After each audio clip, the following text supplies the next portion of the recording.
반갑습니다. 구름책방의 김상우입니다. 벌써 2022년이 다 지나버렸네요. 이제 2023년이 새롭게 시작됐습니다. 지난 한 해 동안 여러분 구름책방을 사랑해 주시고 또 관심 가져주시고 시청해 주시고 후원해 주신 모든 분들께 감사드립니다. 오늘은 지난 2022년 12월 한 달 동안 읽었던 책 이야기를 여러분에게 잠깐 소개해 드리려고 합니다. 가장 먼저 본 책은 니콜러스 섹슨이 쓴 부의 흑역사라는 책입니다. 이름에서도 알 수 있지만 이 부가 가지고 있는, 그러니까 재물이 가지고 있는 어떤 문제적 소지들, 그런 것들을 고발하는 그런 책이에요. 책은 현대를 배경으로 하고 있습니다. 런던을 비롯한 전 세계 금융 중심지들로 알려진 그런 지역들이 사실 어떤 경제적인 수치는 굉장히 높아졌을지언정 실상 그 안에서 일어나는 일들은 일반 시민들의 삶을 개선시키는 데 전혀 도움이 되지 못하고 일부 매우 소수의 자산가들, 많은 부자들을 위한 제도, 법 그런 것들이 만들어지면서 그 사람들을 위한 나라, 세상이 되고 있다, 이런 부분들을 고발을 하고 있습니다. 개인적으로 이 책 보면서 신탁이라는 개념, 그런 개념을 좀 알게 됐고요. 또 조세 도피처가 문제가 있다라는 것들은 이전부터 들어왔는데 이 책을 보면서 그것들이 어떻게 문제가 되고 오히려 경제의 나머지 부분들의 힘을 빨아들여서 그들만의 리그를 만들어내는지 이런 부분들을 조금 엿볼 수 있었던 그런 책이었던 것 같습니다. 두 번째로 본 책은 빌 프랑스와가 쓴 정어리의 웅변이라는 책입니다. 제목이 재밌죠? 정어리의 웅변. 여러분 정어리 좋아하시는지 모르겠습니다. 사실 저도 횟집 가서 한두 번 먹어본 게 전부인데 사실 이 책의 저자는 그 정어리, 단지 그 정어리 한 마리가 아니라 정어리를 비롯해서 바다에 사는 여러 생물들에 관한 일종의 해양 에세이, 바다 에세이를 이 책에서 쓰고 있습니다. 저자에 따르면 이 물고기들 그냥 단순하게 사는 것이 아니라 굉장히 복잡한 구성 사회를 이루고 있고 그 안에서 인간이 보여주지 못하는 그런 모습들이 얼마나 멋있고 찬란하게 펼쳐지고 있는지를 아주 경이감에 차서 그것을 막 너무 아름답게 그려내고 있는 그런 책입니다. 바다를 개인적으로 좋아하시는 분들은 그 안에 사는 생물들이 또한 어떻게 사는지에도 한번 관심 가져보시면 좋을 것 같습니다. 개인적으로 저는 물에 들어가는 걸 되게 무서워해서 조금 멀었던 부분이었는데 이런 세계도 있구나 라고 좀 한번 생각해 볼 수 있게 했었던 그런 책이었습니다. 다음으로 본 책은 알리스터 맥그레스를 비롯한 여러 명의 저자들이 쓴 C.S. 루이스 길라잡이라는 책입니다. 이 책은 한국 C.S. 루이스 포럼, 강연 그런 것들이 있나 봐요. 그런 모임에서 여러 교수들, 저자들이 이제 발표했던 원고들을 모아서 한 권의 책으로 엮었습니다. 이 책은 C.S. 루이스의 여러 면모들을 설명을 하고 있어요. 물론 대표적으로 기독교 변증가로서의 C.S. 루이스를 우리가 알고 있지만 문학 작가로서 또 평론가로서 여러 가지 면들이 있거든요. 루이스 작품들을 분석을 하면서 루이스에게 이런 면도 있습니다 라고 루이스의 다양한 면을 소개해주는 그런 책입니다. 루이스 애호가라면 이 책 한번 읽어볼만 했던 책이 아니었나 싶네요. 다음으로 본 책은 남성현이 쓴 반드시 다가올 미래라는 책입니다. 이 책은 출판사에서 먼저 연락이 와서요. 이 책 한번 읽어보시고 영상으로 만들어 주실 수 있나요? 라고 해서 연락을 주셔가지고 읽어보고 만들 수 있으면 만들어보고 그렇지 않을 수도 있습니다. 일단 보내주십시오 했더니 보내주셨어요. 정말로. 이게 이제 기후위기와 관련된 책입니다. 반드시 다가올 미래라는 건 기후위기, 기후재앙을 말을 하고 있죠. 이 책을 쓰신 교수님이 가능한 한 이 이야기를 대중들에게 좀 쉽게 이야기를 하자라는 생각이셨는지 출판사의 기획 의도가 그거였는지 모르겠는데 제가 보기엔 개인적으로는 이건 한 중고등학생 정도 학생들에게 기후위기에 대해서 설명하고 소개하는 그 정도면 딱 난이도가 적절하겠다 싶어서 아쉽게도 구름 책방에서 영상으로 소개해드리지는 못했습니다. 근데 책 내용 자체는 방금 말씀드린 것처럼 쉽게 이 문제에 대해서 전체적인 어떤 그 그림을, 밑그림을 그려주는 책이니까요. 관심 있는 분들은 한번 읽어보셔도 좋을 것 같습니다. 자, 그 다음으로 본 책은 히가시노 게이고가 쓴 사소한 변화라는 소설이죠. 일본 소설가 히가시노 게이고 제 채널에서도 소개했던 책도 있고, 인어가 잠든 집 같은 경우, 또 제가 쓴 리뷰들을 쭉 보신 분들은 제가 종종 이 히가시노 게이고가 쓴 그런 작품들 읽고 리뷰 남긴다는 거 아실 텐데요.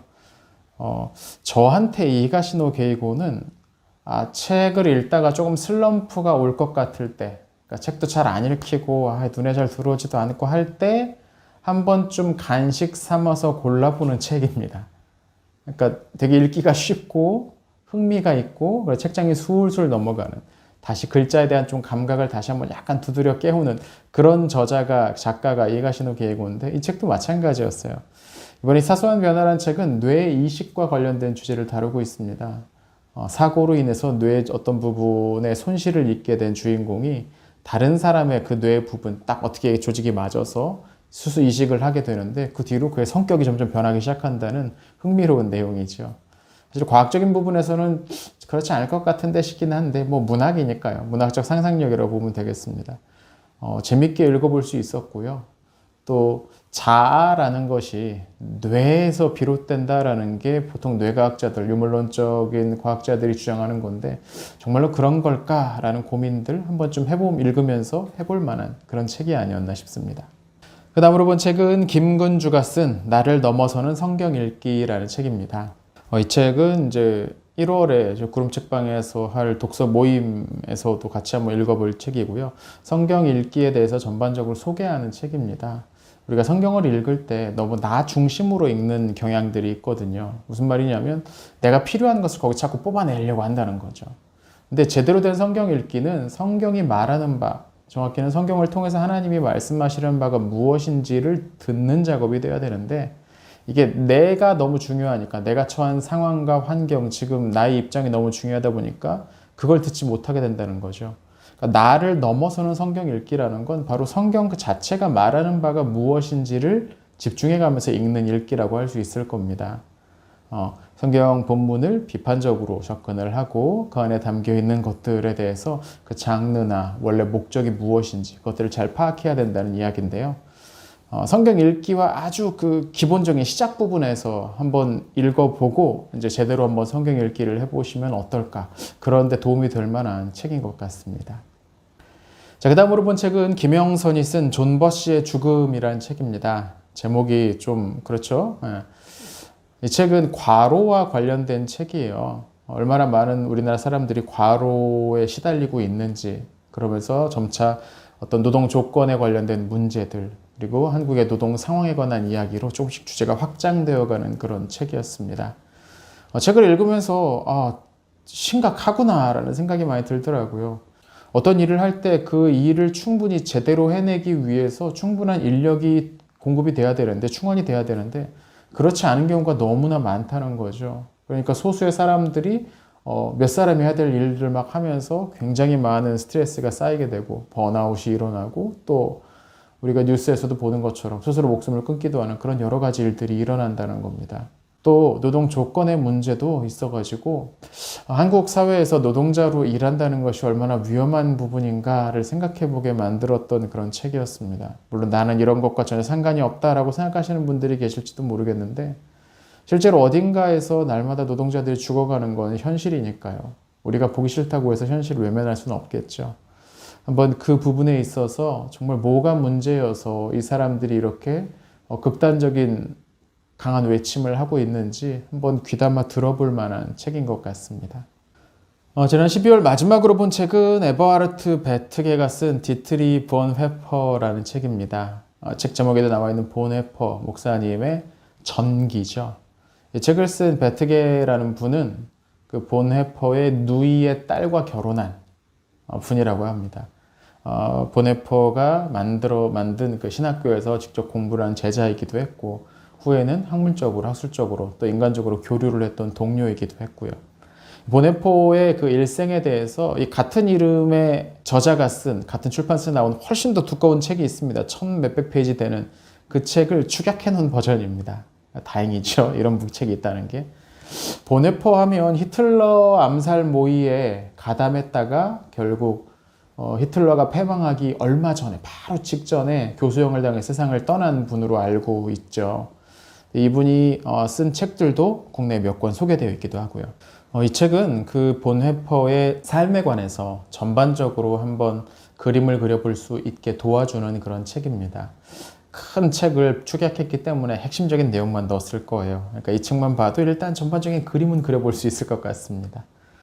정말 격동의 시기를 살면서 그 안에서 그리스도인으로, 신앙인으로 살아가는 것이 무엇인지를 정말로 많이 고민했던 분이구나 라는 생각이 들었습니다. 오늘날에도 이런 고민들이 참 많이 필요할 텐데 우리에게 그런 고민들이 있나 좀 돌아보게 되었던 그런 책이기도 하고요. 자, 이렇게 제가 2022년 매달 읽었던 책들을 소개해 드렸는데요. 총 몇 권이나 봤을까 한번 세봤더니 100하고 23권이었던 것 같습니다. 123권. 1, 2, 3이네요. 제법 많이 봤던 것 같습니다. 여러분 한 해 동안은 얼마나 많은 책들, 또 얼마나 재미있는 책들을 만나셨나 모르겠습니다.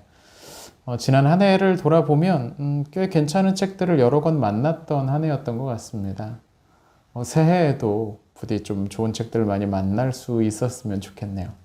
여러분이 만나셨던 가장 재미있었던 책, 또 추천하고 싶은 책은 무엇인가요? 댓글로 남겨주시면 서로 소통하며 이야기했으면 좋겠습니다. 자, 2023년에도 좋은 독서 생활 하시기 바라고요. 구름책방에서도 여러 가지 좋은 영상들, 도움이 될 만한 영상들을 만들 테니까 많은 관심 가지고 계속 지켜봐 주시기 바랍니다. 시청해 주셔서 감사합니다.